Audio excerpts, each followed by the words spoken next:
Trav, let's talk about smart decisions. Oh, my favorite. What we've said it a million times in this show, but what's the smartest decision in football? The smartest decision. Probably a go route to Tyreek Hill, maybe Randy Moss. But I know this bit. I know what you're talking about. You're talking about that 92%. That's right, baby. QB sneak. It also helps to have a Kelce on your team. Oh, that's right. And you know what? Teams with a Kelce brother are guaranteed officially to 100% make the Super Bowl. We did the math on that stat ourselves.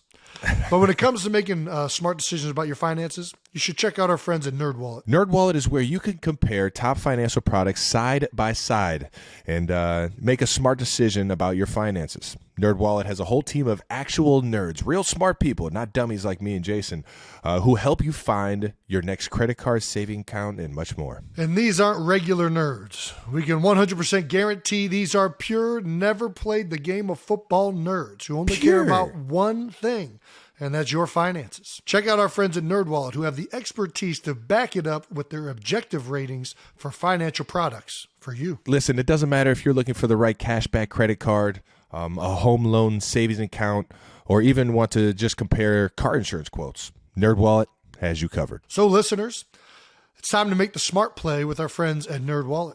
Compare and find top cashback credit cards, savings accounts, and more at nerdwallet.com. NerdWallet, the smartest decision for all your financial decisions. Before we get to the rest of the show, if you love daily fantasy, you need to check out our partner, DraftKings. Ooh, fantasy partners. They're giving new customers a free shot at a share of millions in prizes with their first deposit. All new customers need to do is download the DraftKings app now and sign up using promo code New Heights. You heard the man. Playing daily fantasy football is easy. Pick from your favorite players each week, enter contests, and win cash prizes weekly. With a free shot at a share of millions of dollars in total prizes with your first deposit, right now is the perfect time to show off that football game. So download the DraftKings app now and sign up using promo code New Heights. This week, new customers can get a free shot at a share of millions of dollars in total prizes with your first deposit. That's a lot of money. Just enter promo code New Heights to get a free shot at a share of millions in total prizes with your first deposit. That's code New Heights, only at DraftKings. Now moving on to 12 bold topics, ladies and gentlemen, where we wrap up championship weekend in the NFL. As always, we tee up topics on each other's games. I'll tee up topics about Jason's game and vice versa. Starting in Philly, Eagles 31, 49ers 7. Yeah, you guys steamrolled them, man. It looked like a walk in the park in the first half from what I saw. But you guys were flying around. The stadium was electric. Going into the game, the NFC's number one offense and defense meeting in this game. The Niners had 12-game win streak headed into the Brock Purdy's first NFC championship game. Niners fans and the Rocky statue. This is it's starting to become like every team you guys play in the playoffs tries to throw their jersey on the Rocky statue like it's just like gonna. I don't know. I just don't get it. All it's doing is just poking the bear. Yeah, I'm going to be honest. I think somebody from Philadelphia is doing this now. I don't think this is an opposing team thing at this point. There's no way opposing teams continue to do this. I am convinced that there is a Philadelphia fan who is putting these shirts on the Rocky statue, man, just to get everybody all fired up. Man. And it's working. It's working tremendously. So keep doing it. I guarantee it. There's no way. Because it's happened every single game. The Giants did it. That's sick. 49ers did it. There'll probably be a Chiefs jersey on it this week. No way. No way. Right now, Chiefs, do not touch the fucking Rocky Memorial, okay? Do not do that, all right? Definitely don't put an 87 on there, all right? Do not do that. Oh, my gosh. Golly, that's funny. They're trying to get the city riled up. Hey, let's throw a pep rally. No. I got a better idea. Let's throw a George Kittle jersey on Rocky and see and watch the city fucking just go up in flames. You're touching Rocky. How dare you touch our made-up superhero? Aren't all superheroes made up? No, not Batman. Jason, what are you thinking heading into this one, man? You got the number one defense. They've been flying around. I mean, it didn't disappoint. Yeah. They were finally healthy on the defensive side. We played them. They were a little banged up, but they were going into this one. Looked like they were pretty healthy on the defensive side. But go ahead. Yeah, I mean, it didn't disappoint. I mean, they were a very, very good defense. You said earlier we steamrolled them. If you watch the whole game, it did not I said feel walk in like the park. Walk in the park. Did I say walk in the steamroll park too? I think you said both, but either way, Damn. It was, obviously early on, very first drive, they lost Brock Purdy with an elbow injury. Then they're already on their fourth string quarterback at this point for the season. Then he goes down in the third quarter. So they had some issues, unfortunately, on the offensive side of the ball. And then defensively, I mean, they played a hell of a game. We had some penalties that really helped us out on certain drives. We had a fourth down conversion on the very first drive that led to a touchdown that, in hindsight, Smith got away with one. Yeah, not a catch. I mean, but sometimes you got to sell it. You just got to sell it. Well, this is my thing. I mean, this is part of my problem with, there's this ongoing push to make everything perfect with officiating and the calls. And now that one, I think that they can do a better job upstairs with these, like, in the moment replays. What do they call what do they call them? It's not like mini challenges. It's like the officials have been doing this where they've been kind of like been radioing down to tell them, hey, that really wasn't a catch. You know what I mean? But yeah. Either way, we executed the plan perfectly. That is, for those of you that don't know, that is actively coached by, I think, every team at this point in the NFL. Every single team has a play. If you have a play that you did not catch the ball, or just questioned. Yeah, you are taught to run a play right away to prevent the other team from challenging it. Which, I know a lot of people are criticizing Kyle for not challenging the moment you see that, right? Because it happens so much now, it's like, hey, why not just throw the challenge As soon flag? as you see a team rushing up during maybe a questionable call, like as soon as you see an offense rushing up to the line of scrimmage, it's like, well, this is fishy. The only thing I would say to that is we also do a lot of no-huddle plays after big plays in general. So that's something that our offense does. And I'm telling Spags. Yeah, well, I mean, he's going to see it on the tape. So I don't think I'm giving away any. I don't think I'm giving away any. Yeah,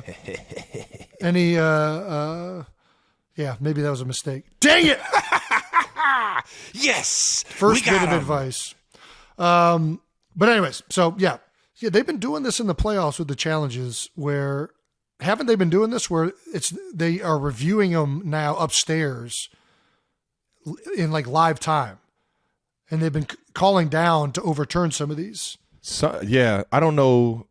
Yeah, it's interesting. There was a play. There was some red zone play that kind of like we challenged and they didn't even go to the booth. So it was like they're definitely radioing down and just trying to keep the game pace up. There's certain things that I think that they can do this on. They can do it on catches. They can do it on things that I think they already do reviews on. What I don't. Where I think is the line that gets like tricky to be crossed is when you start doing like subjective calls or things that in slow motion look way different than when they happen in real time, like pass interference. They tried to put in pass interference reviews the one year and it was a disaster.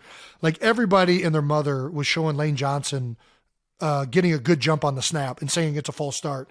And they're doing it in slow motion and he's moving barely before the ball. There was one that he moved early on. It was actually my fault, because I didn't snap the ball on time because I was trying to make a call, so I was late. Probably should have been a false start. But outside of that, the dude just gets a good jump off the ball. And when you look at it in real time, it doesn't look like a false start. It looks like he's just getting a good jump off of it. And, but when you slow it down in a slow motion, everybody's like, oh, can you believe he's false starting every time? How are they not calling this? It's like, dude, every tackle in the NFL that's worth his salt is getting off the ball with a good time. Yeah. Anyways. No, I'm with you on that. The more we try and emphasize changing stuff because of review or challenges or stuff like that, it slows the flow of the game down. It slows the excitement of the game.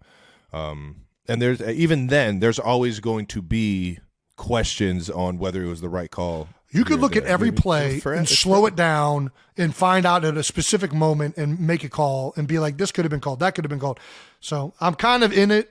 I'm in on it with big plays and catches in particular. I'm in on it with any type of turnover. Like first drive on a fourth down.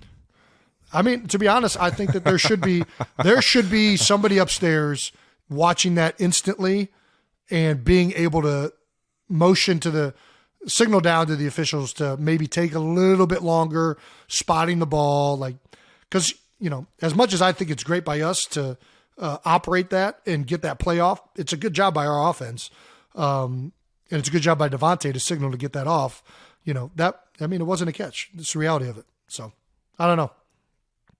Well, he definitely had it was a catch. A big game. It wasn't a catch, but it was a catch. It was a catch. That was a catch. It is in the books. And he makes a few spectacular catches a game, so I can see why the refs thought he just snagged that thing. You know what I mean? I mean, he did it real smooth. You could not tell real time that it wasn't a catch. It looked like he caught it. A smooth son of a gun, I'll tell you what. He is. Obviously, didn't throw the flag, and we score right after that. But, yeah, if you watch their defense, they didn't disappoint, man. They got great players across the front. They're well coached. My man DeMeco Ryans, former teammate. Dude, he's going to be a head coach, whether it's going to be next year or within the next 2-3 years. Yeah, that's what I'm saying. He'll be a head coach easily. Up front, obviously, Eric Armstead and Nick Bosa are two of the best at what they do in the NFL. Their linebackers as a core, not just Fred Warner. The whole group of them are unbelievable. Yeah, Greenland. Yeah, Greenlaw. I'm sorry. Greenlaw. Yep. It took us a lot to get something going offensively, and I think we started to settle in there towards the end of the second half, started to get some things going, but it was not easy sledding. So, yeah. Oh, look at that. Speaking of DeMeco Ryans, breaking news happening while we're on the pod. He has officially been named, it looks like, the head coach of the Houston Texans. Ooh, former player. Nice. Former player, former Eagle. Defensive coordinator that we just played a game against. Former Texan. Who's also a former Texan. That's right. He started with the Texans. Yeah, man. That's awesome, man. Congrats, DeMeco, man. Yeah, man. That's awesome, man. DeMeco is an incredible player. He's an incredible coach, and he's going to make a great head coach. I firmly am confident. I can see it happening, even though the Texans organization has been interesting over the past couple of years. Hopefully, DeMeco can figure out how to turn that thing around. If anybody can do it, DeMeco can. All right now. 49ers literally ran out of QBs, which is that's tough to play in a championship game with, let alone your third string and fourth string quarterback, but then having to put back in your third string. Dude, it really speaks to how good. I was playing, so I actually didn't see what happened towards the end of the game. They put Purdy back in. Yeah, so they started with Brock Purdy, obviously got hurt opening drive. Then Johnson goes in. And he's in till the third quarter, and he gets a concussion. So it's either at that point you are using like Deebo Samuel, Christian McCaffrey as your all-time quarterback, and you're just running essentially triple option football, or you go back to Brock Purdy, which they elected to do, but he couldn't throw the ball outside of screens and like little dinks and dunks. McCaffrey back there. That's what I thought. I mean, who knows? I mean, it's a terrible situation that doesn't probably have any good outcome, but we were definitely on the sideline saying, why aren't they just doing Wildcat at this point? Because, I mean, this is not helping them with having a guy out there. You're putting the worst athlete on the field, usually because they can throw the ball, not so they can not be able to throw the ball and offer nothing. So, yeah. And shout out to Purdy, man. Unbelievable season, an unbelievable story. So much respect for that kid. Couldn't be happier for the success he's had, how he's handled it. You know what I mean? Yeah, he just seems like a fun guy to play with, man. And shout out to the 49ers. I mean, dude, how many teams could get to the NFC Championship with a third-string quarterback, and then even rookie, third-string rookie, and on top of that, then you're on your fourth-string quarterback, and you're still in the game. Like, these dudes have a great team. They have a great roster. I mean, and I got nothing but respect for all those guys. George Kittle, are you kidding me, man? All these guys are unbelievable players. Pour their heart out on the field, man. It really does suck that their season got determined in that fashion. Like, I'm very happy we're going to the Super Bowl. And I'm not going to trade that, but you always wish that you're catching a team, at their best. At their best. Yeah. You want to be able to say that you beat a team, with the right guys out there. You know what I mean? Yeah. Not trying to throw shade anyway. Obviously, I just it was not the matchup that I think everybody knows it should have been. And Touche. Hey, yeah, that's all I got. Yeah. No, I'm with you, man. Once you found out the situation at quarterback, like Josh Johnson goes down, and they put Purdy back in, they really couldn't throw the ball at all. Like on the sideline, are you guys like, yeah, we got it in the bag, baby? I don't know. Or was it like, yo, you got to freaking? Well, no. Once you got into the fourth quarter and it was clear that Purdy could not throw the ball, it was 4-goal lead. Man, yeah, I mean it's like, this is probably over at this point. Yeah. I don't know what the defense was saying or if they changed up their calls. I would assume they changed up their calls. Like there's no sense in playing like a shell at that point. I hear you. But I don't know. I know on the sideline it was just like, man, I think at one point I was like, am I supposed to feel sorry for these guys? And then I was like, you know what? Yeah, I do. I mean, I legitimately was like, man, this sucks for that team. I would hate to be going through it. I mean, kind of went through it when we lost Wentz in 2019, but we had McCown who had won a lot of games, so he was able to kind of keep us in some type of rhythm. But never a good feeling when you lose a quarterback going into a playoff game. Any great player, man. But it might not have felt different or a little different on the sidelines, but it definitely got a little chippier towards the end of the game. Yeah, we saw the Trent Williams penalty, the Jerry Greenlaw, we were just talking about him. Both those guys, great players, a lot of frustration. Yeah. In the biggest game of the season up to date. So I mean, my man Trent. Who knows exactly? My man Trent has been known to get frustrated too. I mean, I think we've all seen that clip with him and Richard Sherman post game. I mean, Trent, unbelievable player, obviously hyper competitive individual, was not too happy, and I mean, dude, I would be frustrated too if you're in that situation. So yeah, and then the Greenlaw one, it wasn't like he was doing anything. Like he was like punching at the ball, but he kept punching at the ball after the whistle had blown. And it was just weird. It was like, I think he was just taking his frustration out on the ball, but I get it, man. I really do. I still got a ton of respect for that team. Can you not punch the ball like that? Not after the whistle's blown. That's my thing. The whistle was blowing and he was still like punching at it was a very weird, maybe you didn't hear the whistle, but yeah, that's why he got it. Cause what he was doing was legal. If the play was still happening, he did like 4 punches after it. I was like, okay, can we? That's like, I feel like every like Boston like 1990s like 30-year-old, like when they got frustrated, they just put the gloves on and just go downstairs and just bag, douche, douche, douche, douche, douche, just letting out steam, just. And that's exactly what Drake Greenlaw was doing, man. He just was like, much. You know what? I'm frustrated. I can get a few more. Oh, what? The whistle blew? It's bullshit. They got me. Shout out to Greenlaw and Trent, though, man. Unbelievable season. Great players. Everybody gets frustrated. Yep. Especially in a situation like that. The season of Jason continues. This dude, man. You're on fire, man. You're on fire. You're dressing up for games. You're dancing in end zones. Eagles put sexy Batman on the drone show before the game. Did you see this? Did you see the drone show? Could you see the actual, like from like the hotel or something? I saw it on social media. I did not see it live. But sexy Batman. Sexy Batman. You're officially a. That's so good. Have you ever seen a drone show? I have. Yeah, they're pretty entertaining. Not gonna lie. Yeah, it's a nice way to spend 30 minutes or so. Yeah, they also I think they showed somebody hitting the gritty. It's pretty smooth. Oh yeah, that was Jalen. Nice. You also hit the Lil Uzi. Is that what that's called? Our guy Miles Sanders. Yeah. That's what it is. The Lil Uzi. Have you seen the video of Lil Uzi hitting it? I have not. No. Dude, you're right there.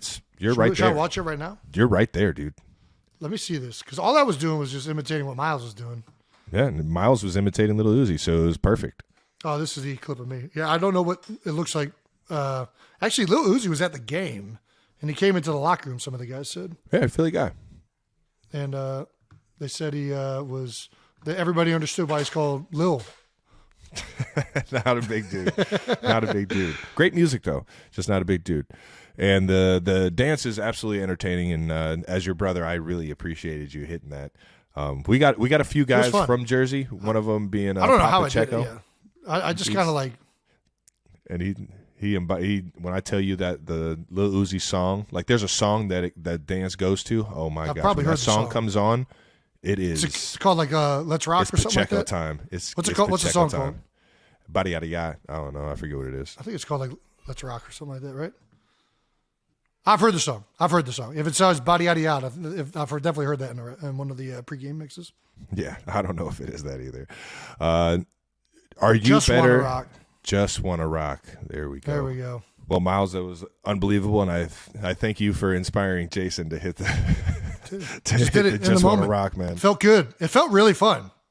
Nice, man. I mean, it might have you're thrown my natural. back out though. I You're had a natural. back spasm right after that, so I don't know if that was from that or what it was from. the spasms, man. My hips usually don't go. Did you feel more comfortable hitting the gritty or the Uzi? Uzi for sure. Gritty felt weird. I'm not a gritty guy. I'm more of an Uzi guy. You don't got to move your feet. You just got to move them hips. Yeah, I can do that. Yeah, I can do that. That ain't hard. People always say that I'm the better dancer. When I tell them, like, get them a few brews and play a song, I play can the thong dance. song, Yeah. and watch Jason just go crazy on the I dance. don't He's gonna own do- it. He's gonna freaking own. He's Yeah, gonna I own the don't- room. Yeah, I'm not going to do any dance moves that are like somebody else's. I'm going to do my dance moves, and they're going to be showstoppers, right? Like that's what Oh, it's going to stoppers!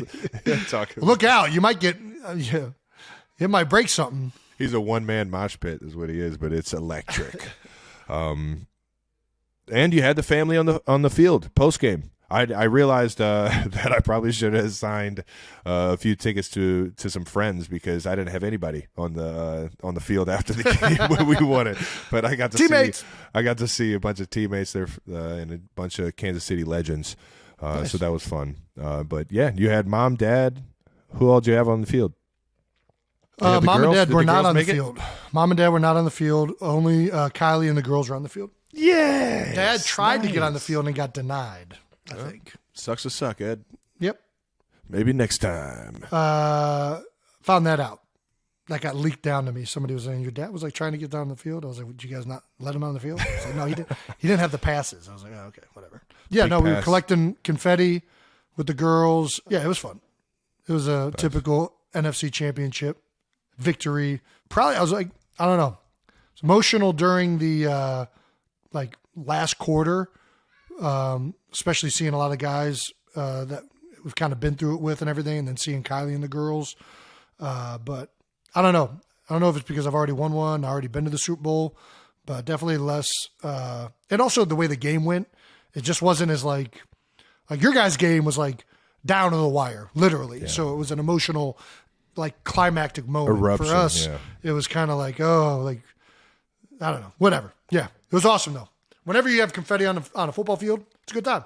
Now, I'll tell you what, seeing that red and yellow confetti, that was pretty fun. The biggest question, and I'm actually pretty curious what your answer is, how did you get home with the Philly fans absolutely owning the streets of downtown Philly? Well, we went to Chicky and Pete's in South Philly right way to shout out to Pete. Watch you guys. So we were not in the mass of people on Broad Street, unfortunately. I wanted to watch the Chiefs game, see who we were going to play next. But man, did it look fun. Yeah, the grease, nothing could stop the Eagles fans from climbing the poles. They're getting up those poles. Philadelphia police, you can keep greasing them. They're going to find a way up them. I can't remember when you guys beat the Vikings to go to the Super Bowl last time. Did they? Oh yeah. Did they tear the city down for that too? I'm like trying to they're think, celebrating. like, are they just looking for reasons nowadays? Because typically it's only like you guys win the Super Bowl, you guys win the ultimate prize. That's when we tear the city down. But now they're just looking for reasons. Yeah, they just want to climb poles. We beat the Cowboys. Let's go tear it down. We're going to Broad Street. We're going to climb some poles and eat some horse shit. Let's go right now. You know what the deal is. I think Philadelphians are just grease resistant at this point because somehow they're still getting up those poles. It's just their skin. They've developed an immunity, a genetic mutation of their skin and hands. I'll tell you what, you guys got to start making those bus stops a little bit more structure to them, man, because people were breaking through those things trying to stand on top of them, man. Yeah. A little too much weight. We gotta get some better material on top of there, man. Well, they're not made to be climbed on, but maybe they need to start making them. If you're in Philly, you better make them. You get climbed on, man. Nice, man. Well, that was fun. Did you get under Joey Bosa's skin? Really? I didn't see Joey. Those videos are hilarious, though. Man. And I can kind of understand what Joey was going through as a brother going to an opposing team that your brother's playing arena. Because I got to basically do that during your Super Bowl against Tampa Bay. And let me tell you, it was like the walk of shame after that game. I mean, it is not fun getting heckled. Tell me about it. Dude, no. I got it 10 times worse. We were walking down the middle of the street in public because for some reason I was like, oh, let's not go over. So at the Super Bowl, obviously, the traffic's a nightmare. The security is crazy. So we just started walking, and we ended up walking for miles with just a bunch of Tampa Bay fans with my big Kelce 87 jersey on my back. And let me tell you, Tampa Bay was letting me know they won the game for sure. It was a rough walk home for me, mom, and dad. Yeah, it was rough on everybody. They were throwing rocks and eggs at our bus when we were leaving in the Super Bowl in Tampa. It was an interesting situation. I got a new appreciation for what the Florida man really stands for. Well, Joey, they definitely got under Joey Bosa's skin. Pretty good. Yeah, Joey, man, what you can't do. Have you learned nothing from your personal fouls? Yeah, stop it, man.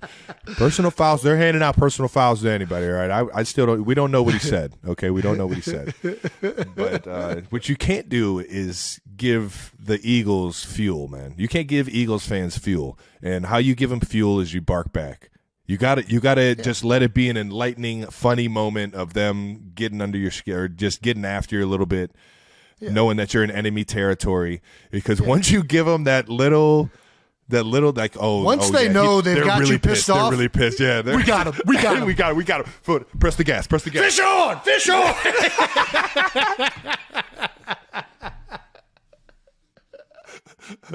You cannot do that. I learned that real quick.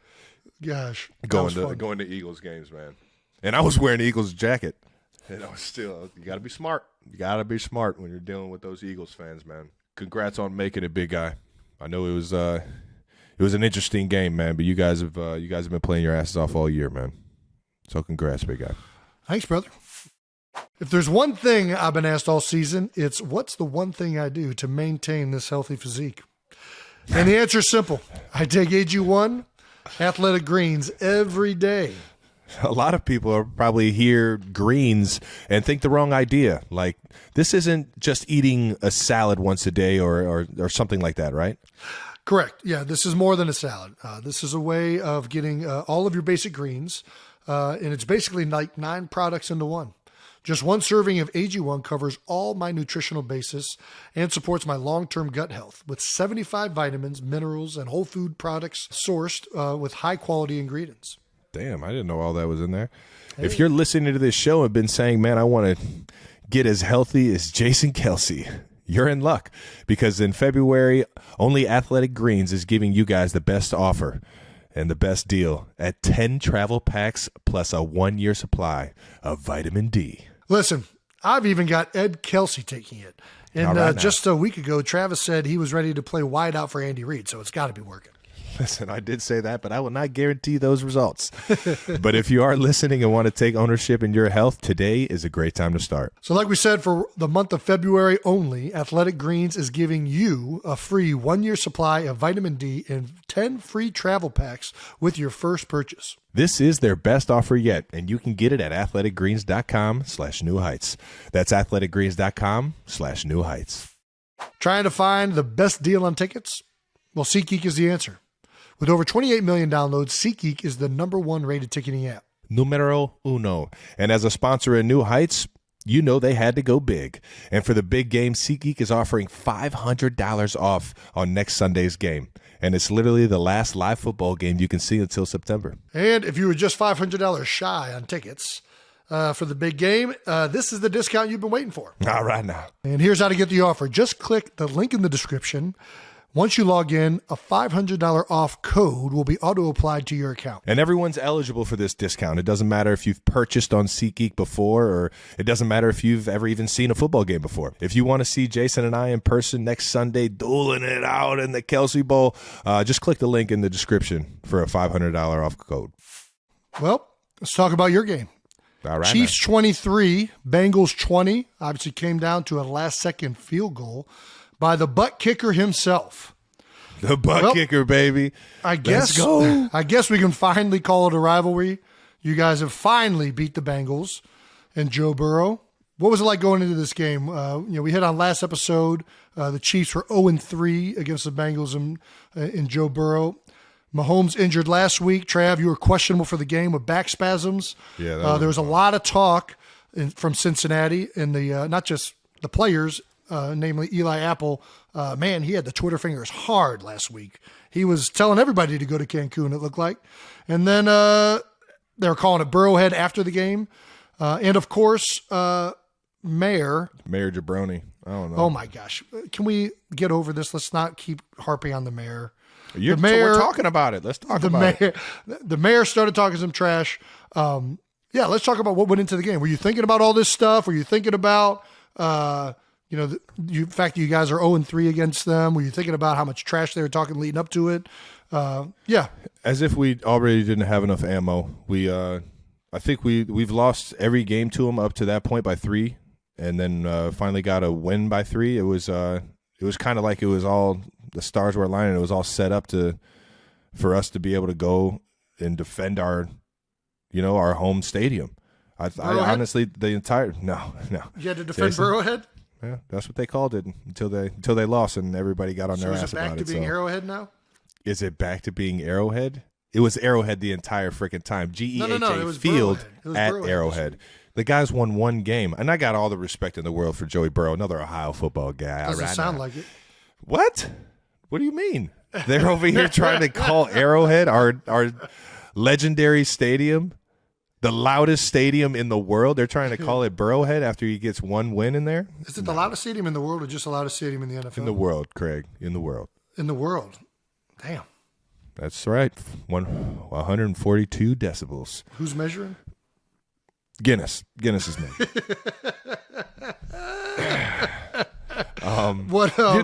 All it did was make us locked in that much more and give us more energy. Which one gave you the most energy? Was it the Cincinnati mayor, man? Why did that one get you so fired up, man? Why the fuck are you even talking? He's a mayor. He's just trying to get his city fired up. Why did that? You're get right. You so fired He's a mayor. That's why you should know your role and shut your mouth. Do you even know what a mayor's role is? Don't you? No. Can you name me 3 responsibilities of a mayor? To get votes.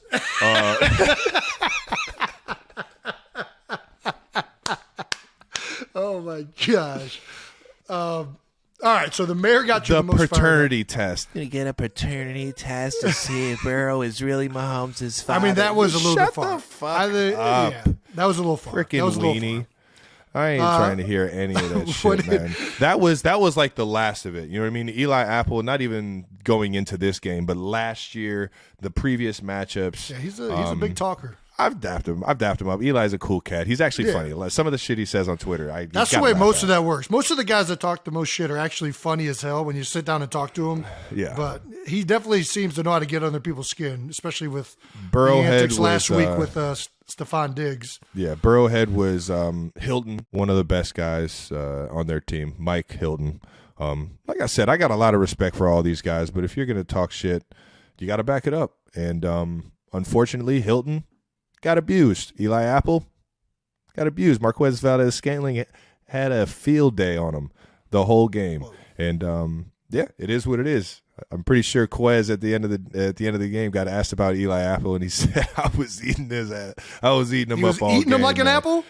He was eating him like an apple. He was eating it. He's eating him like an apple, man. I don't think he said that, but that was a pretty good quote right there. Johnny. He was Johnny Appleseed for the day. Johnny, Eli Appleseed. Marquez Appleseed.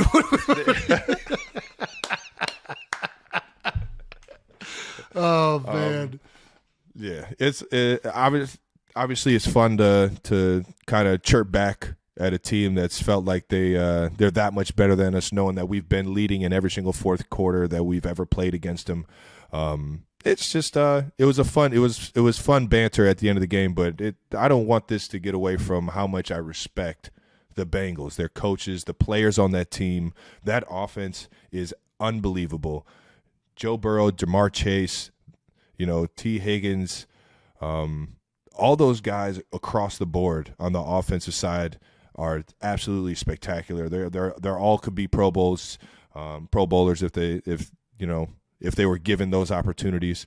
And at the same time, that defense, man, I don't know if I've played a defense that plays more together than that team, man. They all know their role, and they absolutely play their gaps, play their zones. They communicate well, they tackle well as a team, and it's hard to find a weakness when you're playing them. And we were lucky that Pat Mahomes, baby, he found a way to find some weaknesses and get the ball in the end zone, get the ball downfield. Yeah, Lou. What was the defensive coordinator? Lou Anaramo? Is that how you pronounce the defensive coordinator's name? Lou, man, dude. I got to shake his hand and tell him how much I respect him after our last matchup, and yeah, I know he always makes my job way harder, man. Dude, those guys are good, man. They had a great year. All the trash talk aside, it seems like they got a bright future over there. They keep having injuries with the offensive line. Just when it looks like they're playing better, and credit to the Chiefs D, they were getting after Burrow, man. They were making it real hard for him. The defense stepped up, man. So crazy, man. Chris Jones, there's a lot of talk on how many sacks he's had in the playoffs, and man, I think he had 2 or 3 maybe. He had like at least 5 quarterback hurries. 2. His exact stat line was it was 2 sacks, 3 tackles for loss, and 5 quarterback hits. It's the only player in postseason history game record to post those numbers. Well, now he's got him a postseason record, baby. But he wasn't the only one. 5-5 out there, man. Frank Clark, the Shark, getting after him. And it was just an all around great team win. I mean, we had a bunch of guys. There were injuries on both sides of the ball. We had to fill big spots. You also had the officials on your side. We know that. What?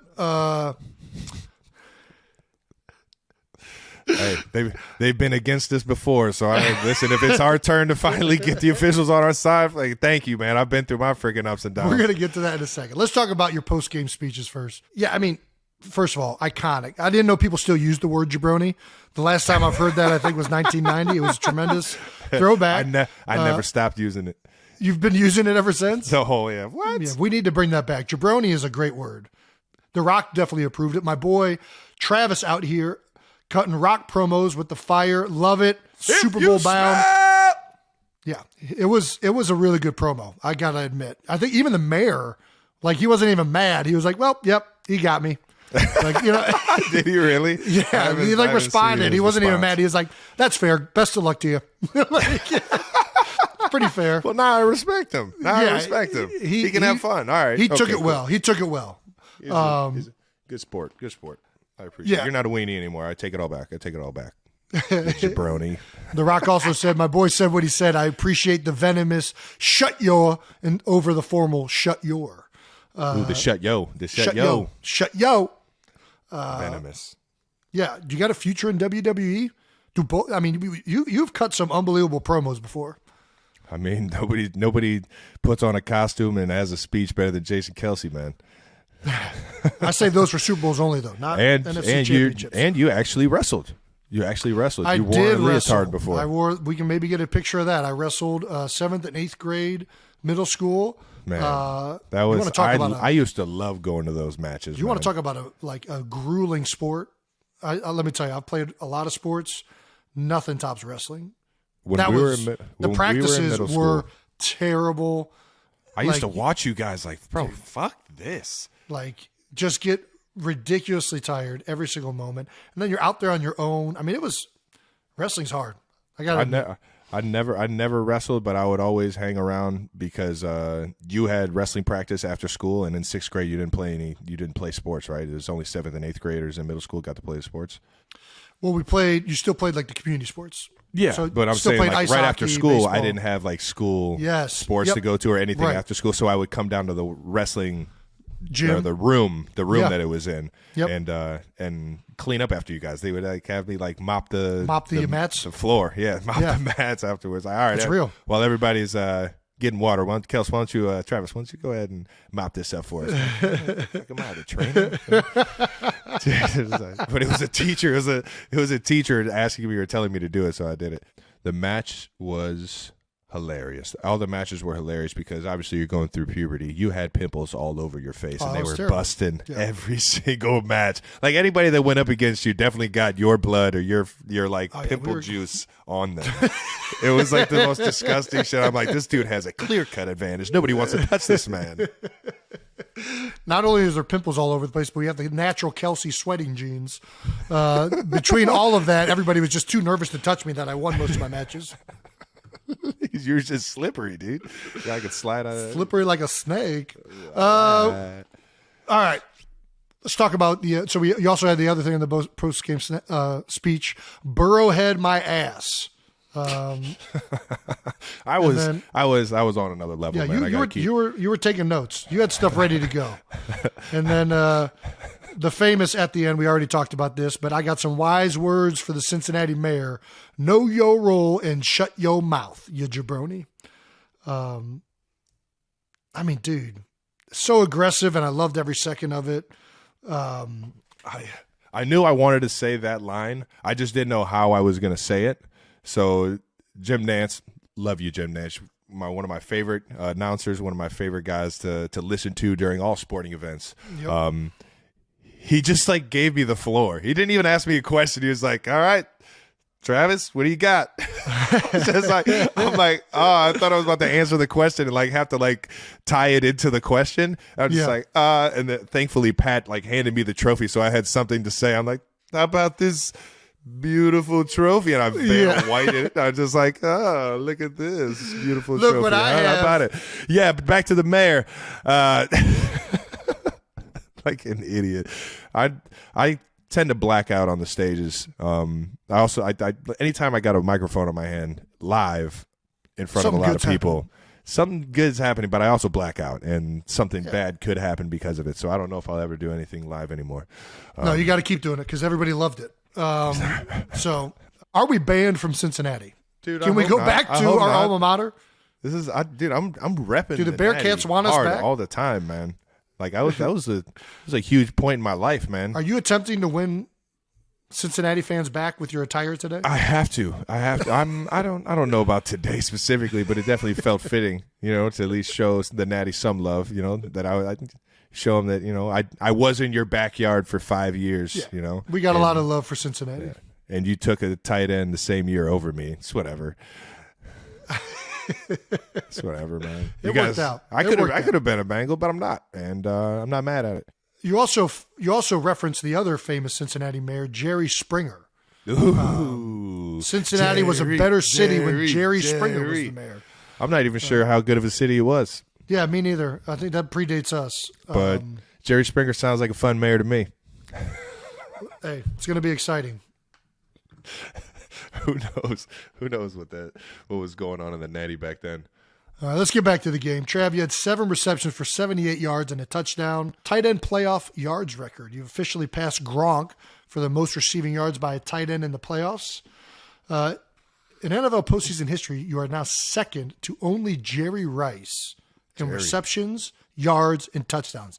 Let me tell you, that's an incredible name to be behind. That's crazy. It's crazy. Yeah. I've been in a few postseason record talks with Jerry Rice, and I mean that's crazy.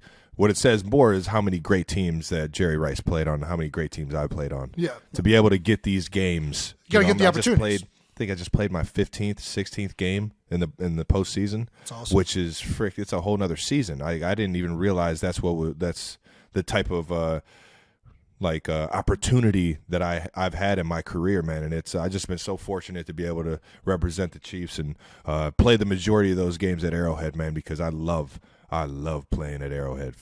You know what I mean? At GEHA Field, Arrowhead Stadium. You know what I'm saying? This is the first year I haven't made it to a playoff game in Arrowhead, I think, in I don't know. It's been a long time. I feel like every year I've made it to one. Been a little busy. Sad. What means more, postseason records or regular season records? I don't fucking know.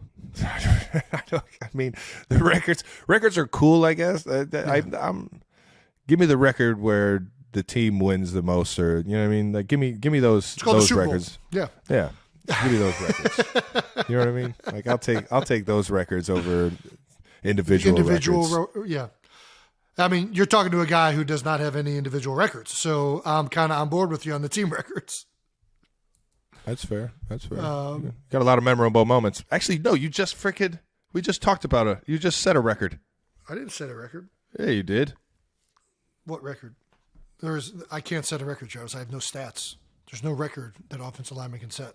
God damn it. I thought we were just talking about a record that you set. The only record I get is for not getting, hey, he's still out there. he's still going. That's the offensive line record. Hey, this guy's still doing it. Hey, man, records are records, man. Some of them are buns and some of them are grand. I've been a part of some buns records. Can you believe this guy's still beating the crap out of his body consecutively? Why would he do that? This guy does not care about himself. Give him applause. Everyone, handshake and applause for Jason for still sticking to it.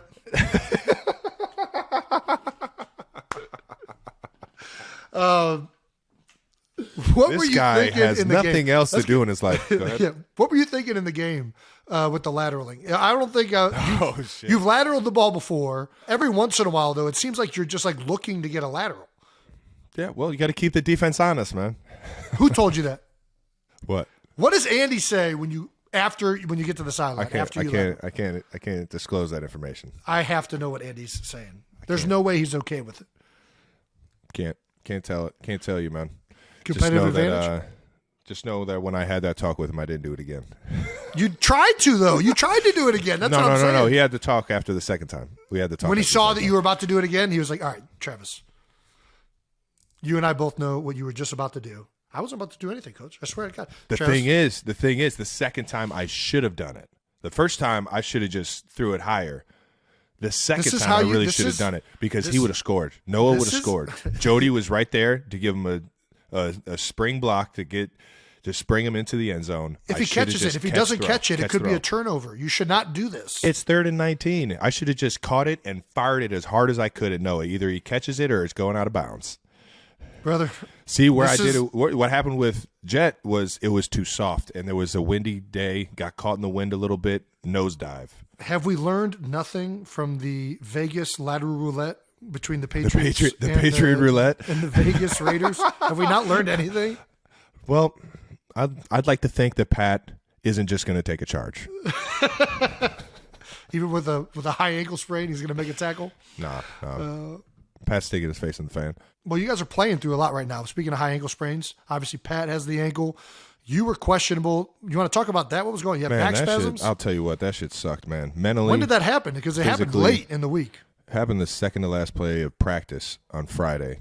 And that's late. Yeah, I just I think just a little bit of fatigue got to me throughout the week into that practice.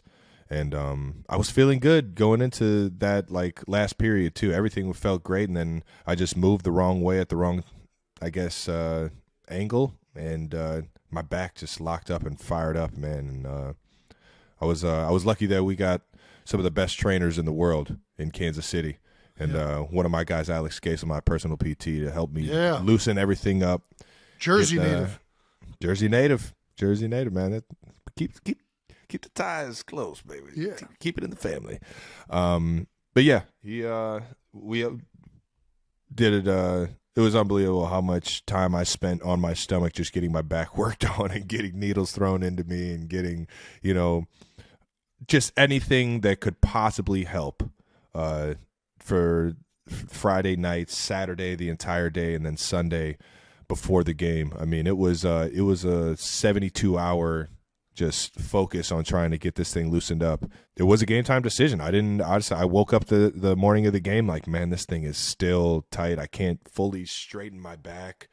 Like, I don't know if I'm going to be able to I haven't ran yet. I haven't done like a squat or anything. I've been trying to just relax and let my body just heal. And it was a scary thought, man. For me, mentally, I was in a whole different place. I was trying not to just let it ruin my days, but that shit wasn't fun, man. And I was thankful that we have the trainers that we have: David Glover, Julie, Tiff, Evan Kraft, all my favorite people. Rick Burkholder, obviously the head trainer of the NFL PA, or not the athletic training PA that I believe.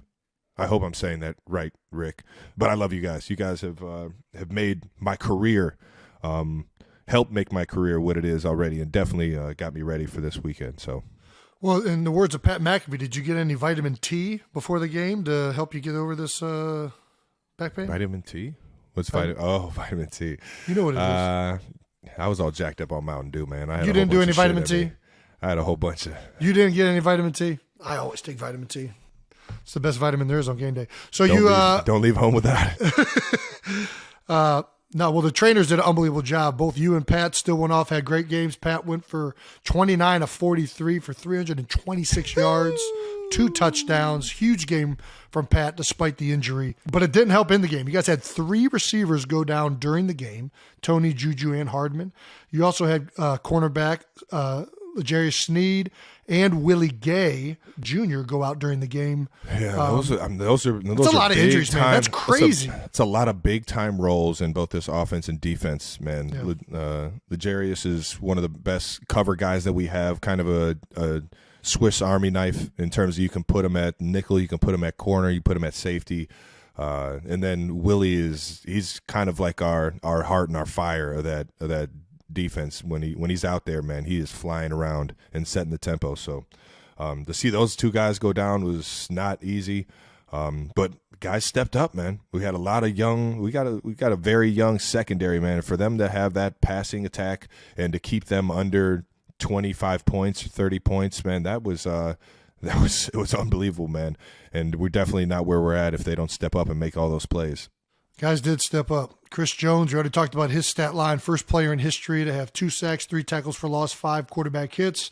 Marquez Valdez-Scantling went 6 for 116 and a tutty. Big game. Man, when I tell you Marquez. His catches got me so fired up, man. That's awesome. They were such big-time moments. They were like 3rd and long, 4th down, red zone 3rd down. The difference between scoring touchdowns and field goals are so big in the playoffs, man. Every situation is all the 3rd downs are huge situations, and to have Marquez come up huge and make the plays that he was making, play as physically as he was throughout the entire game, man. That's definitely in my mind the MVP of the game, man. Because he had yet to have a huge game like the outside of obviously Patrick Mahomes, but he, in terms of like the guy that stepped up and rose to the occasion, man. Quez has been doing it all year, man, and what not better spot than do it in Championship Sunday, man. Especially 3 receivers going down, for him to go off like that, it needed to happen. And then other big situations, obviously Sky Moore with an unbelievable punt return, 30 yards to set up the game-winning field goal. You know it, baby. We've all been sitting here waiting for Sky to just absolutely erupt, man. The guy's got awesome talent. He's great energy in the locker room. Very humble dude that just attacks every single day and just wants to be the best best version of himself, man. And Sky, I couldn't be happier for you, brother. Those moments, he had a couple fumbles in terms of the punt team earlier in the year, some shakeups, and to be able to have to go out there knowing that, the last time you were out there it didn't go so well, and to be able to, have the success that he did and to attack the way he did and not be timid at all, man. That was awesome to see, man. He did nothing but just juice us up, man. Like we said all year long, man, when those guys that step up, that have success, that usually don't get the opportunities, man, that is just it's such a huge momentum booster. And it just means everything, man.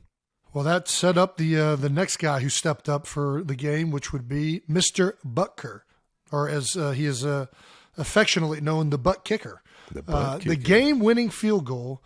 He had already missed a 55-yarder against the Bengals in the regular season. Had some other weird. Most of the misses have been on like extra points, which is weird because he's an unbelievable kicker.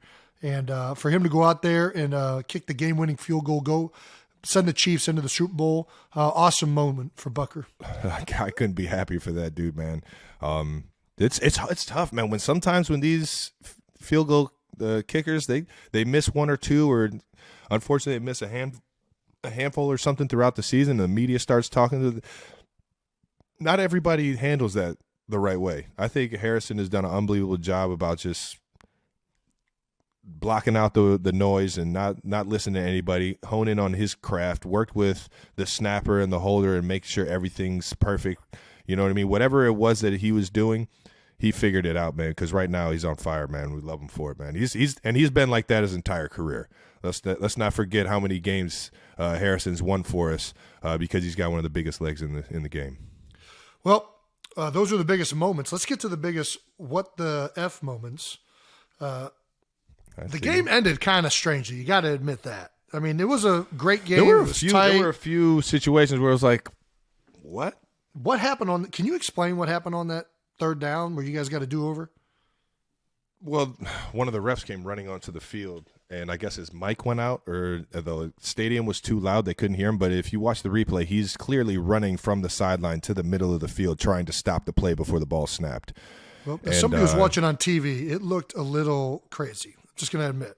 It looked like you guys got to stop. It was just a big question. I don't know why he was trying to stop the game. Yeah. I don't know what that situation was, but I know he got the call from Roger. He said, "Hey, we got to help the Chiefs. Stop us. Go right before the third down." That doesn't maybe after the third just so you guys could then get sacked on the subsequent third down. A very curious, clearly trying to assist you guys. Interesting call, but at the same time, it meant absolutely nothing in the game. Yeah. Then we got to talk about the unnecessary roughness. I thought it's an incredibly legitimate call, but it's also a soft call to win a game on. Would you agree or do you not agree? What do you think?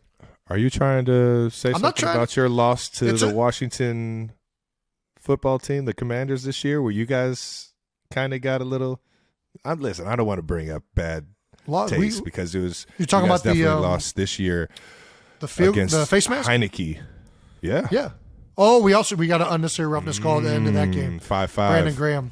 I mean, listen, all these calls are unnecessary roughness, so you can't be mad about it. Like, did we think it's a soft call in the Washington game? Yeah, it was soft, but we still would have had to get the ball back and score again. And the reality was, I mean, BG hit him. Like, as much as it's not like that aggressive, and that's not really why the penalty is in place.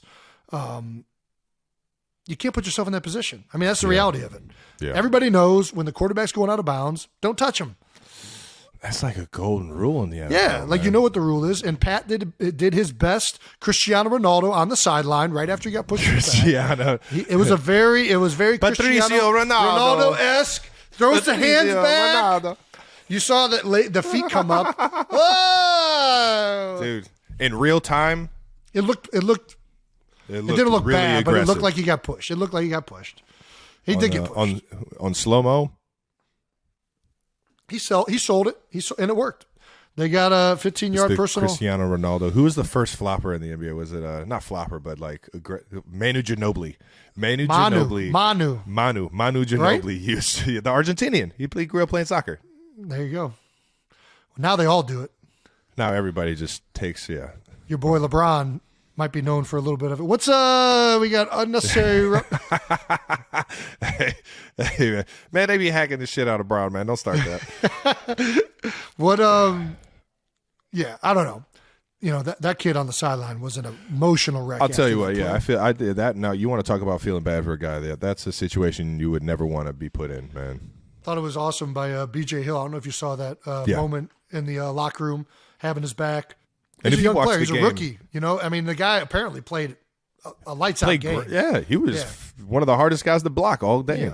So you can't. And the only reason they're in that position.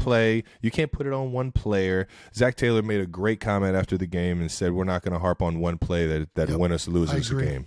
Yeah, and that's another guy that I absolutely respect, man. Their coaching staff is top tier, man. And, and it's how they handle situations like that make them so great. Yeah, they know that wasn't the one instance that lost them the game. I mean, it kind of was, but they had other moments in the game to secure the victory. I mean, that's what way it always is in a close game. And you can't focus on stuff that's necessarily outside of your control. I mean, I guess you can't control this. Don't push the guy going out of bounds. But I did like Zach Taylor's response to it in the post game. Yeah. I thought their whole team handled it really well. And I got nothing but respect for them and expect them to keep growing, especially with that guy, the quarterback. They got a bright future there in Cincinnati. Well, hopefully, except when they play the Chiefs. Yeah, that's what I'm saying. Hopefully, I realize this is a rivalry now. We're supposed to be fired up. I'm kind of torn. Obviously, I love you and I root for the Chiefs. I just wanted to make it a rivalry. That's all I wanted to do. I love you. I love Andy. I love a lot of people with the Chiefs. I'm happy that this is officially a rivalry and you guys have officially finally beat Joe Burrow and the Bengals. But I still root for the Bengals. I got a lot of love for the Bengals. We got a lot of love for the Natty, man. Yeah. All right. Moving on. Moving on, baby. Moving on down. Moving on up. Moving on up. You hit the note. That was it. Nice, man. I could hear it. That was on pitch. New Heights Stamp of the Week.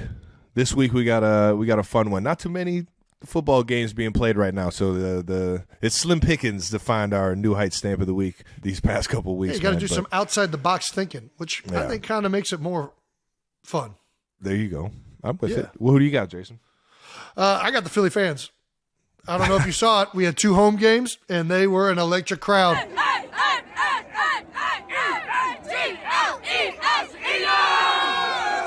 They did not disappoint. I don't think there is I'm not throwing a shade at anybody else's home field advantage. I'm just saying, you want to talk about an animosity-filled stadium, a stadium that is going to be loud and, in your words, electric. The Philadelphia fans are bringing it, and it is a hostile environment for any opposing team or fan, as Joey Bosa easily found out. Yeah, the Santa Clara 49ers found out the hard way that Philadelphia is a rough city. There's no you can't create an app over there in Silicon Valley to quiet the Eagles fans. They're gonna be loud and proud. The Rocky jersey on the steps, which I think we've already talked about. There's no way that fans are still doing this. There's no way they're that stupid. It is for sure a Philadelphia fan that is putting those jerseys on the Rocky statue. I hope it comes out. The guy is going to be a hero if it comes out. I'm gonna get a trail cam and put it outside the Rocky statue and catch the Philadelphia fan in the act. There's no way. That'll be good, man. Yeah. So the wine drinkers met the beer drinkers, and the beer drinkers let them know. The wine and app creations. That's pretty. What else is there out there? The electric cars. Electric cars are good. Come on, let's. All right now, I got a Hummer EV, baby. Ooh, watch the freedom. Watch the freedom. Yeah, my New Heights Stamp of the Week goes to the Chiefs training staff. Nice. We talked about it already, man. But what they've been able to do, keeping us healthy all year and keeping us on the field for the biggest games of the season. I'm going to slide in my guy, Alex Casel, just because, it's our show and I can do that. But you guys get the New Heights Stamp of the Week on my end. I can't be more thankful for what you guys have done for my career. You guys know how much I love you. I won't harp on it, man. But the seasons definitely are way easier when you got people that work that hard and are that dedicated to their craft to make your life easier on the football field or get you back to just 100% or as close as you can be to that. And that's what they did this week for not only myself, but Pat Mahomes, Nick Bolton. Every time I was in there, I saw him getting work, and the list goes on. Mecole Hardman has been dealing with an injury that he got retweaked, taking a huge hit in that game. He's been nonstop in the training room trying to get back. And, it's just it's a fortune It's extremely fortunate, or I'm extremely fortunate to be able to, come into work knowing that I got those guys on my side. So shout out to the Chiefs training staff, baby. What is your main thing that you get treatment? What's your favorite treatment modality? Sleep. Well, I'm talking about the people that are assisting you, the treatment staff. They help me get sleep. They help you get sleep? Yeah, by How do they giving help you me get good hours. Good hours. I'm not in the training room at 5 a.m. I'm in the training room at 8 a.m. Got it. So it's like, okay. That's they nice. They look out. So They what look out. of the I would say the modalities- biggest thing, modalities. What are modalities? I would say dry needling. I'm big on dry needling. I'm big That's on Alex, right? cupping. Alex definitely does a lot of dry needling. Alex is a jack of all trades. He does. He does all everything. of it. Yeah, he He's an does all. ace. But just some good old manual work. Sometimes hips can get tight because of out of alignment. So making sure them hips are aligned.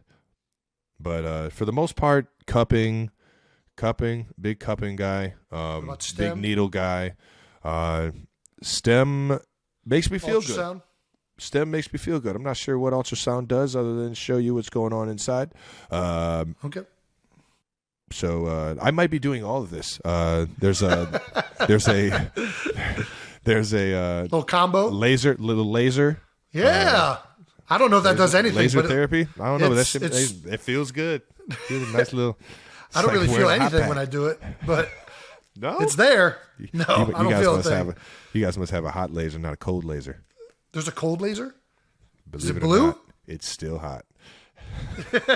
I don't know why they call it cold laser. I'm not smart enough for it. Time out. They actually call it cold laser? I think if I'm not just being an absolute dumbass, I'm pretty sure. I've never heard of that. I don't know. I don't know a lot of this stuff. I stay out of the training when I can. But I'm a big fan of soft tissue. I'm a big fan of, I like ART a lot, active release therapy. Ooh, the ARP. Ooh, ARP, completely different machine. That was a big Stefan Wisniewski Wiz thing. definitely Love the used to ARP be on that machine. one, man. He used to get them the neck and the trap. Oh, going dude, he would do it crazy all. before He'd the wrap it around games, his man. calf. It was electric. Do entire dude. workouts in it. I was like, man, have you ever done the ARP? I have not. I have not done You the ARP. haven't? Wiz tried to talk me into it for a long time. I think I got turned off because Rick was not a fan of the ARP at all. Not that I don't want to get into this because I don't want to. Trash anybody's. Yeah, that's like their Favorite business modalities. and whatnot. Yeah, right. But yeah, I don't know. I It generally- obviously worked for Wiz, man, because that dude was I've out there seen it winning work for a Super lot of Bowls, people. man. Hey, Yeah. if you think it works, it works. All right now. I know I've Placebo's tried it like, before. 30% effective. When I was doing going through core surgery. I had abdominal That's right. You surgery did tell on me my that, my they call it a sports hernia surgery. And when I was going through that, I had to kind of get my adductors refiring because that's all that connects right there in your pelvis. And man, when they used to turn that thing on, dude, it So what felt they do like is- it was ripping my groin out of my nutsack. So It for felt anybody that is so done- aggressive. So you have to have a high tolerance of discomfort if you want to use that machine. I'm like, I feel like there's way more convenient ways to get the same job done. Let's see what else we for can do anybody here. that has done like I don't know 8th grade biology and dissected an animal and then they give the little battery and you touch it to the toad or rat's whatever muscle group and all of a sudden it kicks its leg. That's essentially what they're doing with professional athletes. That's exactly it. It's time for the best part of the show, which we've moved to the end now. No dumb questions. Super Bowl edition. As always, we touch on no dumb questions. They are just, Dumb people. that's right. And right now, No Dumb Questions is officially brought to you by our smart friends at NerdWallet.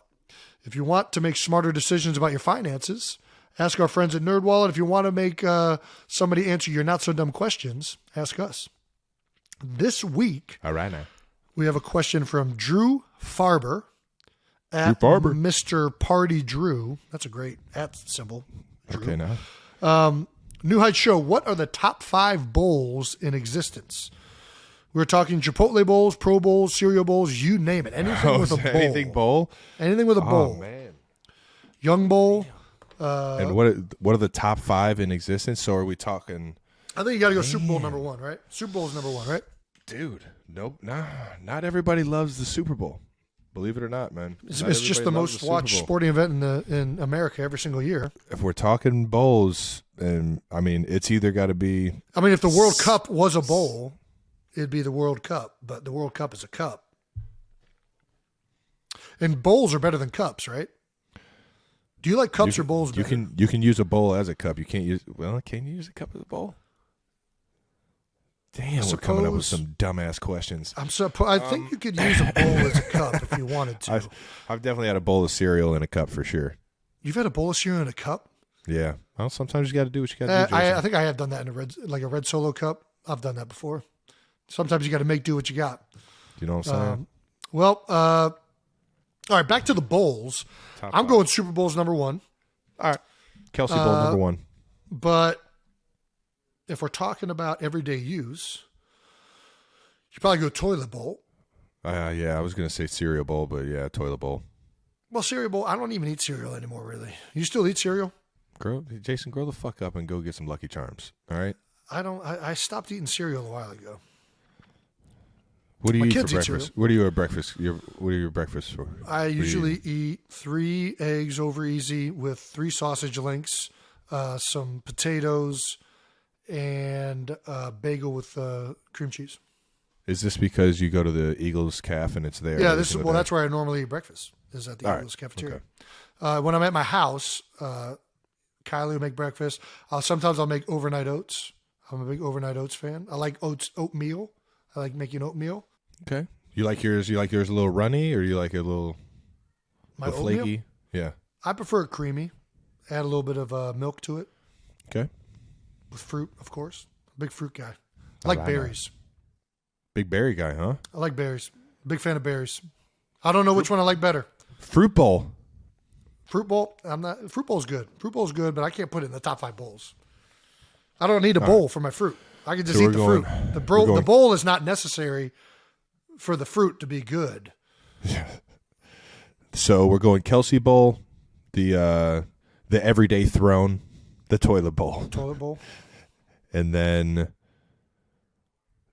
we can get really into this. What kind of bowl? What other kind of bowls are there? We got Chipotle bowl. Yeah, we said that one. I'm not a big fan of the Chipotle bowl. I like Chipotle a burrito. I know.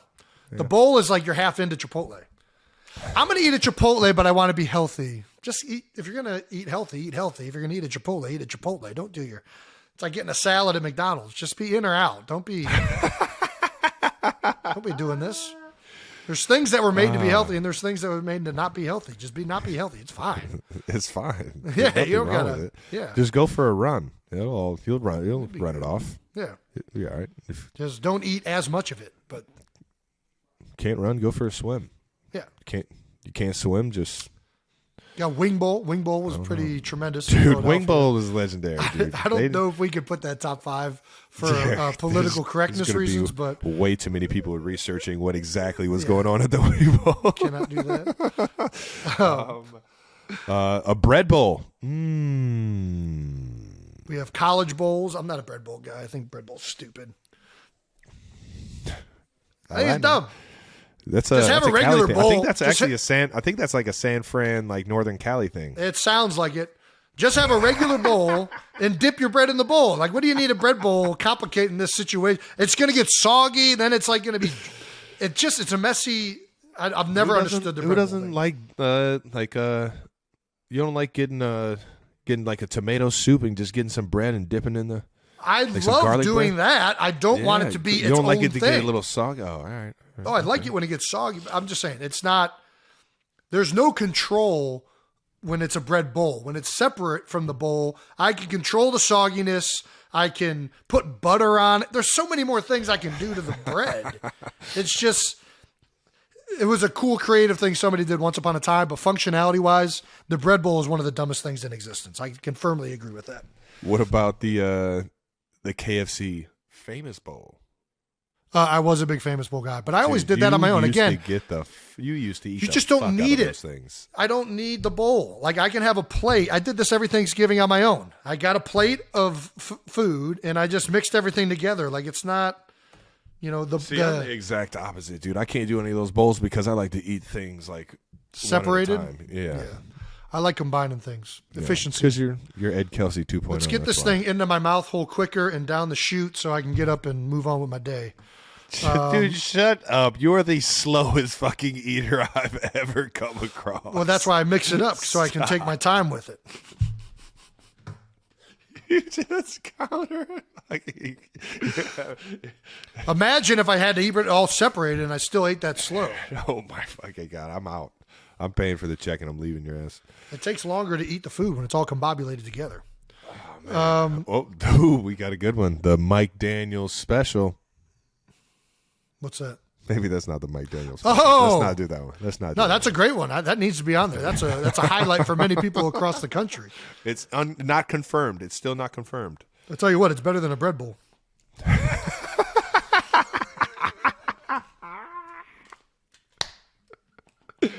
This guy's on fire, man. Fishbowl, I'm out on the fishbowl. There's nothing. Ooh. There's nothing less exciting than watching a fish in a fishbowl. So we got the Super Bowl, aka the Kelce Bowl, the Toilet Bowl, aka the Throne, a packed bowl, the old Mike Daniels special. What else we got? We got Manute Bowl, and his son Beau Bowl. I don't know which one's better, Manute Bowl or the fact that his son's name is Beau Bowl. It's okay. We got to get a top 5 here. Super Bowl's in there. Toilet Bowl's in there. Pro Bowl sucks, but maybe it'll be cool this year. I can't wait to see what Peyton Manning and Eli Manning have in store. I actually kind of like bowling. Bowling's actually a fun time.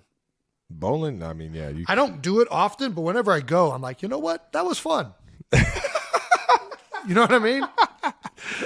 I do know what you mean. I never recommend right there with going you. bowling, but every time I go, I have a blast. Yeah. So I like going bowling when I have like the option to play laser tag in between. You know what I mean? I'm just not sitting there just bowling. Or they have the that little whole time. arcade over in the corner, and you can go play. Whatever it is. We're children. We like Dave and Buster's. All right, this is whenever I can go to Dave and Buster's. All right, I like Dave and Buster's. What else we got? The bowl cut is not a good thing. Well, I definitely had a bowl cut. Yeah, it's not a good Mom was over there just right across. Bowl, man, we need one more, man. We got the Super Bowl, toilet bowl, a pack. I mean, I'll concede bowling. the cereal bowl. I'll concede the cereal bowl because it's a staple for most Thank people. you. Even though I no Thank longer eat cereal, I think it's acceptable that it's in the top 5. Dude, I've gotten so creative with all my cereal mixes. I'd like to mix. Matter of fact, I think cereal bowl should be higher. Even though I don't eat too much cereal anymore. Cereal bowl or bowling? For a large part of my life, it was how I started every single day. Yeah. So I think number 1 is toilet bowl. Yep. Right? Das Throne. Yes. I think number 2, I think go cereal bowl. I think cereal bowl is number 2. All right. I'm with you. I think Super Bowl's number 3. Super Bowl's number 3. I think bowling is number 4, and the Mike Daniels special is number 5. Fair enough. There you have it, folks. Is that good? Don't you, are we in? I think we just attacked it. We just answered that not dumb question pretty dumb, and Yeah. I think we aced it. All right. Well, for those of you that want to hear think this list is terrible, please let us know and submit your top 5 bowls. I'm sure you guys will come up with stuff that I can't we wait. were unable to. Can't wait to see what you guys come up with and think about our list. Thank you for that question, Drew. Once again, that was our segment, No Dumb Questions, and it's brought to you by NerdWallet. If you want someone to answer your not-so-dumb questions, you can ask us. If you want someone to talk to you about finances and answer your financial questions, you should ask our friends at NerdWallet. We're going to get to what everybody wants to talk about, which I don't know if you guys know this, but there's 2 brothers playing in the Super Bowl, and it's Jason and Travis Kelce. If the world hasn't force-fed you this shit already. Yeah, if you're not tired of it yet, which we are, we're going to talk about the Kelce Bowl now. It's only been 2 days. It's been 2 days, and I'm already over it. The Chiefs and Over the Eagles. it. The Chiefs and Eagles are playing each other in the Super Bowl. We usually do a quick look at next week, but with this being a very different week, we also have another week next week to do another show. we're going to reflect on the moment. We're officially the first brothers to play in a Super Bowl against one another. Some other brother combos that have been in the game together. Obviously, the Harbaughs iconically coached against each other in Super Bowl 47. The McCourty twins, who were twins. That's another level. Not only were they brothers, they came into this world at the same time. You want to talk about beating the odds? Yeah, McCourty twins played as teammates with the Patriots in the Super Bowl 53. And now the Kelce Bowl's here. We're going to play against each other. Has not fared too well in the Eagles' favor every time they've played Travis Kelce and the Chiefs with Andy Reid at the helm. We have lost every matchup so far. So it's not a rivalry yet. I said this week I'm no longer a Chiefs fan, Trav. Sorry to break it to you. I officially took my True Colors Chiefs sweatshirt off immediately after the Bucker kick. My fandom is closed for the next 2 weeks. No barbecue, no nothing. Travis says it doesn't matter. Mom can't lose. She can't lose. Well, she can. She's going to lose and she's going to win. Mom is going to lose, but Mom is also going to win. She's a glass full woman, though. So she is. She'll focus on the positive. Yeah. Which is wrong because she should be there for the brother that loses, but she'll be there for the She's a front runner. It's fine. So don't you dare. Don't you dare talk about my mother like that. Fucking guy, man. Yeah, at what point in this season did we think this was going to happen? I don't know that I ever thought it was going to happen. I think you realize it could happen. Obviously, you guys have been, this is your 5th year of being consecutively in the AFC Championship, right? Or is this the 6th year? 5th year in a row. It might be 5th 6. year in a row. It might be 5th. No, it's 5. It's 5. Either way. Yeah, it's 5. Obviously, there was a high percentage chance you guys were going to be back in the Super Bowl. At the very least, high percentage chance you guys are going to be back in the AFC Championship. For us, ended the last year on a high note. We felt like we were trending in the right direction, made a lot of offseason acquisitions. So there are a lot of things going in the right direction. We felt like we were going to be really good. But, you always go into this season thinking you can go to the Super Bowl. That's the goal. You think you're good enough, but rarely does it happen. I've been in the league for 12 years. You pretty much think that every year you go into the season. And this is only the second time we've been there. And did we think it was going to be both of us? I don't know. I thought it could happen, but I didn't really ever fully anticipate it happening until pretty much last week. I was like, man, this could really happen. Yeah. We could really have a New Heights Kelce Bowl, and we could actually be doing this. Which is wild and kind of surreal. I feel like I've been getting asked this question my entire career, ever since I've been in the league. Hey, what's the chances? What do you feel if you play your brother in the Super Bowl? And my entire time I've been like, that's been the goal, is to play my brother in the Super Bowl. Now that it's actually happening, it's like, man, this is kind of sick. Why is the goal to play me in the Super Bowl? That's not my goal. Is just to play the Super Bowl. Why do you want to play me in the Super Bowl? Because, man, I don't know. It just sounded cool and felt like that's what I wanted. But now it's like, I don't know, man. I like somebody's got to send their brother home, man. No, it's definitely. When you think, let's crunch some numbers. All right, let's crunch some numbers because I don't know what the probability is that this could ever happen, but let's just take out the fact of how incredibly rare it is to make it to the NFL, right? All right. What is it, like a 1% in high school, or is it? What is it? No, 1%? It's got to be less than 1% in high school go to the NFL. No chance. 1% 1% go to in college or something. Yeah, 1% go to play like Division I college football or something like that. But let's just talk about the NFL. The NFL, there's 53 starters on 53 players on every team. 53. There's 32 teams. 32, 53. So there's 1696 active players in the NFL. And that's not accounting for guys getting hurt, guys getting added, practice squad. And then there's 53 starters across, or it's 53 teams on 53 guys on 2 teams. Divide that by 1696. So in a given year, the chances that 2 teams are going to play each other is 0.0625. Does that make sense? I hope there's like actual like maybe we got to. I could have just done 2 divided by 32. We got to hit up our friends at NerdWallet. Yeah, listen, we got to get NerdWallet to get onto the statistics of this. What are the chances? What are the chances that 2 guys go to the NFL? They realize their dream of playing in the NFL. Then they become starters. Then they become all pros and important pieces of their team. And then they end up playing each other. Teams. Yeah. Yeah, playing each other in a Super Bowl. It's got to be something like a lottery pick, not like probability, right? Like, should we have been playing the lottery? Were we playing the lottery this whole time? This whole time did we just win the Mega 8? Dude. I think whoever wins the game wins the Mega 8. Oh, it's not enough to play against each other. You got to win against the other one to make it even. All right, that's fair. That's how competitive we are. All right. Yeah, dude, that's pretty wild when you start throwing numbers out like that. And I mean, it's definitely cool. There are a lot more brothers, I think, in the league that people realize, which is pretty cool. Yeah.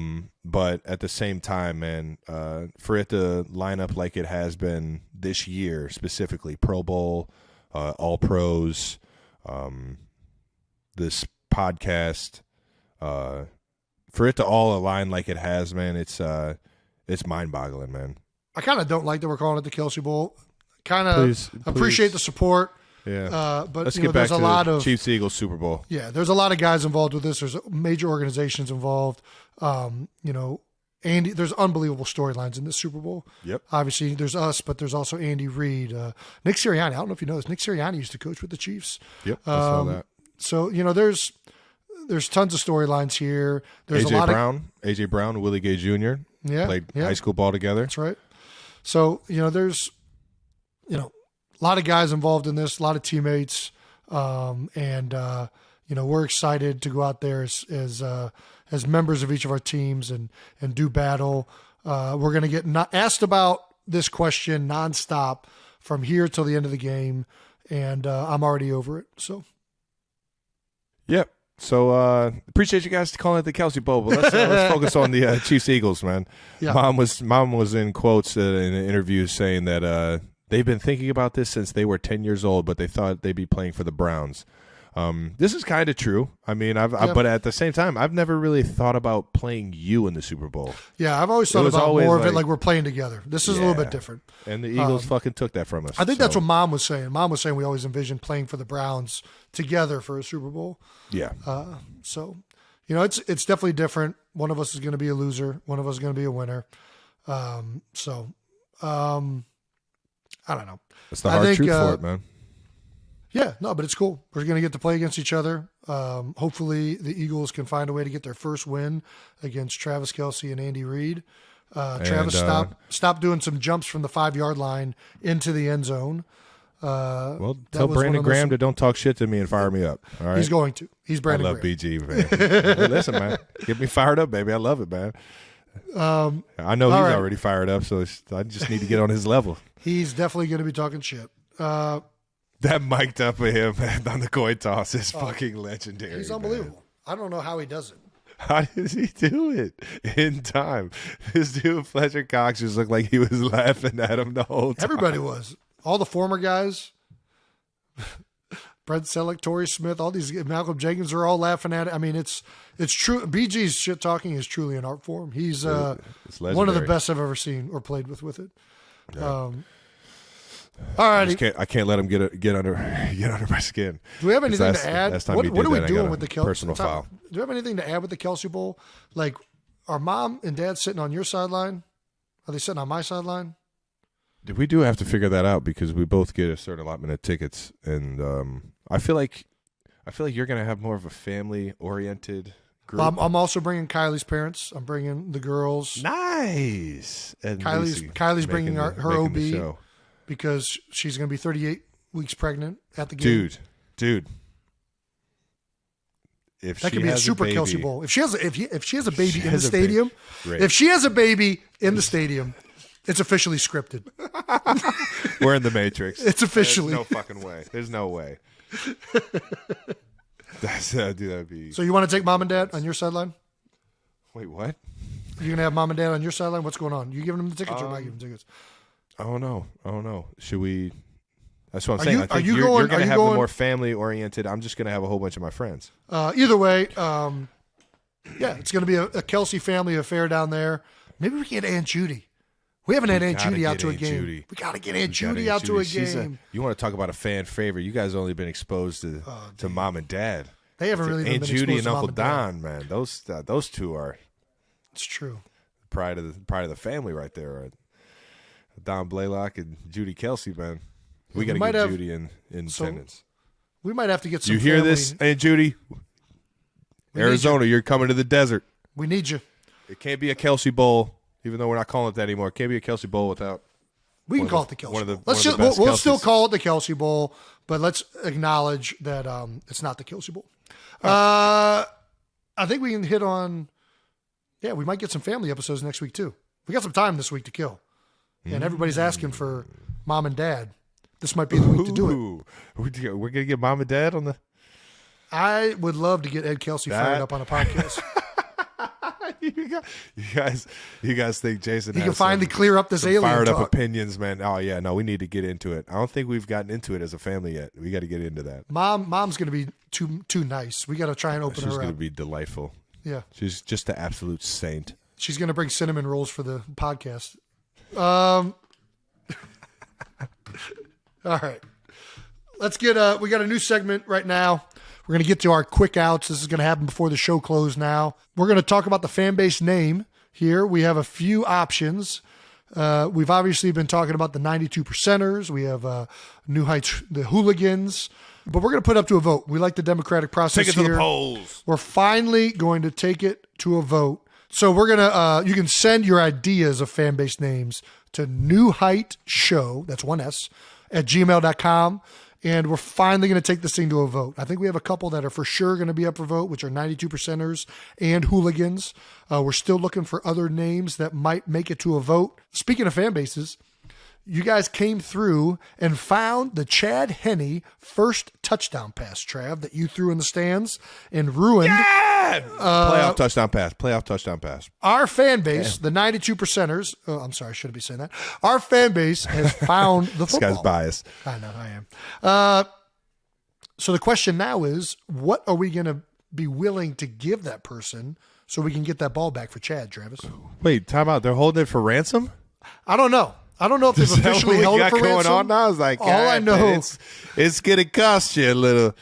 We know this ball is going to be worth something. They haven't officially made it a ransom, but they also haven't mailed it to Chad. They haven't sent it to anybody. What do we got to do here? Gosh, what do I have? I got I got the gloves that I caught it in. Huh? That's pretty cool. Gloves ball trade. Glove ball trade? That's kind of nice. I don't think he wants anything from me. Maybe they want anything from me. I shouldn't assume.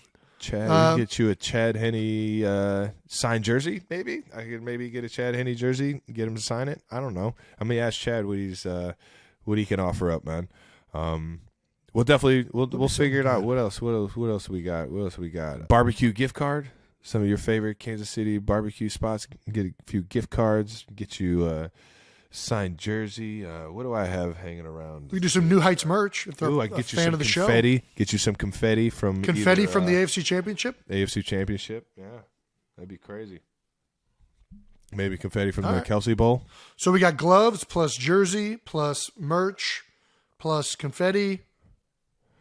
What did Tom Brady give to get his record-setting touchdown? Jersey? No, the legendary, the record-setting touchdown pass. They gave him the most touchdown passes of all time. I don't know. I didn't know that Mike Evans did the exact same thing. He just threw it in the crowd. Mike Evans, I don't know.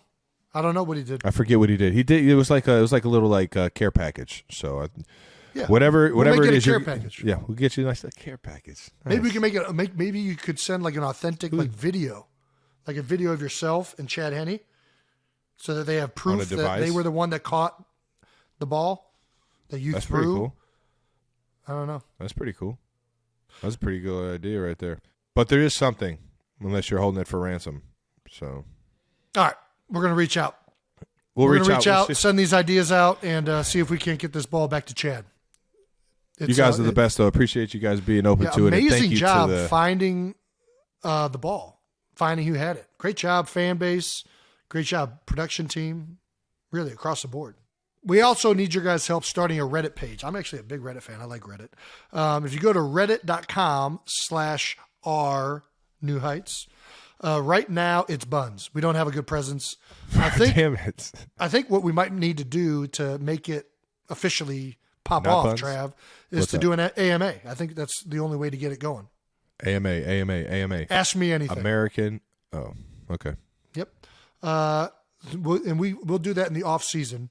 We're a little busy over the next 2 weeks, but I've actually done an AMA on Reddit before. They're a blast. I'd love to do another one on the New Heights subreddit. So start subscribing to the subreddit now so we can keep you in touch with when that AMA is going to happen. But we would love your support on Reddit as well, as that's an unbelievable community. And if you still want details on the special event that Fireball will be hosting for the New Heights show in Arizona, check out our social page for more details. That does it, Trav. That's it? Yep. Man, that was a good one, man. The Super Bowl episode, or Super Bowl clinching episode. We're still going to have more episodes regarding the Super Bowl. But the Super Bowl clinching episode, the AFC Championship weekend episode, NFC Championship weekend episode is done. It's in the books. And it's our 25th episode. 25th. Man, we're at the quarter, man. This is nuts. This thing is absolutely flying, man. Flying by. Feels like we've done way less than that. like half of that. Yeah. Well, make sure you're subscribed on YouTube to the New Heights channel so you can check out whenever the new videos come out. Listen, subscribe wherever you get your podcasts. And make sure you check out our official merch at homage.com/New Heights. You heard the man. Once again, New Heights is a Jukes original presented by Wave Sports and Entertainment and brought to you by our friends at NerdWallet. Make the smart decision about your finance and check out NerdWallet. Follow the show on all social media platforms at New Heights Show. That's with one S. We got fun clips throughout the week for you. And thanks to our production team for all that you do in making our job way easier and making us look way better than we are. So thank you guys, and we'll see you guys Super Bowl weekend. Peace.